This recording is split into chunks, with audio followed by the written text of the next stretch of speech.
Hello and welcome to Blue Army TV. I'm sitting after Carlisle have lost 2-0 at home to Derby County in what is a game that will, arise a lot of questions about a lot of different things. Mainly the goalkeeper. Anderson, he had that brilliant game at Stevenage, but this is the second penalty he's given away now in, I believe, is it five games now? Which obviously isn't a good record.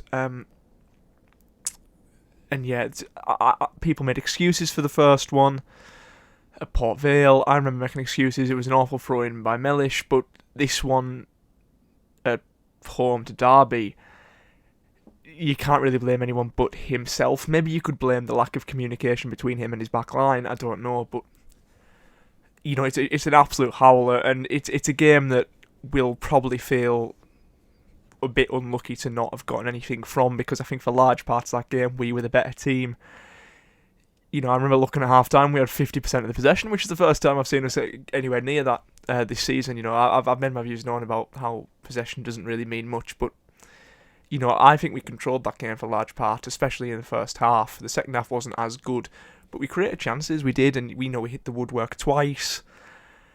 And yeah, just to lose it from two really bad defensive performances from our goalkeeper and from our the first one's really avoidable. I think it was something from nothing. There was no danger in that position at all, and we made danger for ourselves. It was just a poor header from Sam Lavelle to start things off, poor position, and it was just far too easy for them to score. And the second one I don't even really need to speak about. Again, there was no real danger from that position. Yes, he was in a position to potentially cut back into the box, but, the keeper runs out. He seems to be set in his mind that he's coming for that ball, cleans the Derby player out completely, and concedes a very clumsy penalty.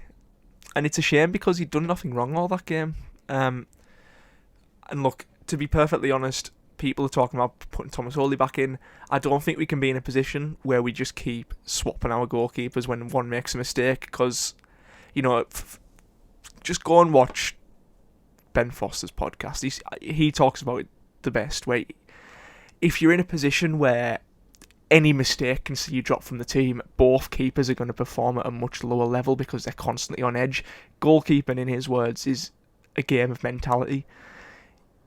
And it can really affect that. And if you're not confident as the keeper, it really has a big, big impact on how you perform. But yeah, look, it's a difficult game, but it's a difficult result to take. But it's a game that probably at the start of the season you're looking at and thinking, Derby, they were my title favourites. It's going to be difficult to get anything from them. And it's not a free hit, but look, with the goalkeeper thing, I would stick with Anderson for the rest of this season, I think, because you can't just drop a keeper when he makes a mistake. That's not how these things work. You just can't do that, and especially with, and I've made this point before, but one's right-footed and one's left-footed, and you get into a position where the back line are having to pass differently back to the keeper depending on who's there, because you pass into Hawley's right foot, you pass into Anderson's left foot, and that's is going to cause complications if you keep switching them up, because they're different keepers. They're different styles of goalkeepers, and I actually prefer Anderson because I think he comes for a lot more crosses. People say Thomas Hawley comes for crosses. I think that's an absolute myth. I just don't think it happens for a goalkeeper of his size. Chris Lumsden was talking about it today. He should do it a lot more. And Anderson, I think, does it a lot better than Thomas Hawley. But if you're going to make mistakes like that, questions are going to be asked.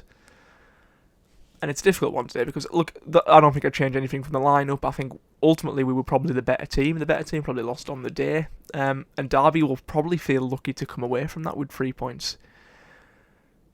But yeah, disappointing in the end. But ultimately there's some positives to take. Hitting the woodwork twice, on another day both of them go in. We're 2-0 up.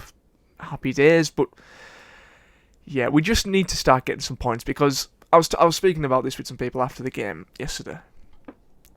This doesn't feel like a relegation battle season, if you get what I mean. Like I've seen Carlisle in a lot of relegation battles, and I look at this team compared to the teams in the past, and I think I like all of these players. I like the manager. I don't doubt the manager.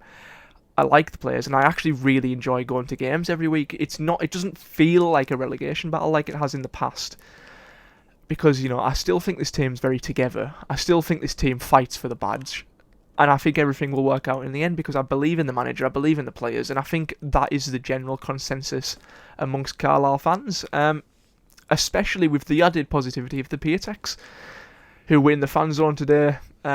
I saw them I walked past them as they were taking pictures with people. You know, it's good to see them do that kind of thing. And it's a very important day today when this video goes out, for that kind of potential takeover. I don't know too much about it. I used to be a member of the supporters club. I'm not anymore. So I know about as much as every other Carlisle fan in regards to this, where, you know, the members meeting is members only today, and I'm not going to know what happens from it until that all comes out afterwards. But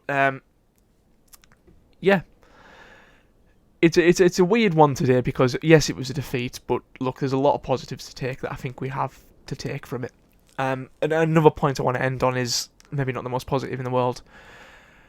Owen Moxon for me doesn't look particularly great these last few games. I think he's always gotten away with maybe having not so good performances because his set pieces were absolutely brilliant. Today, they were absolutely atrocious, his set pieces. He had a couple of good ones towards the end of the second half, but overall he was constantly just hitting the first man, and you think that's not the Owen Moxon we know.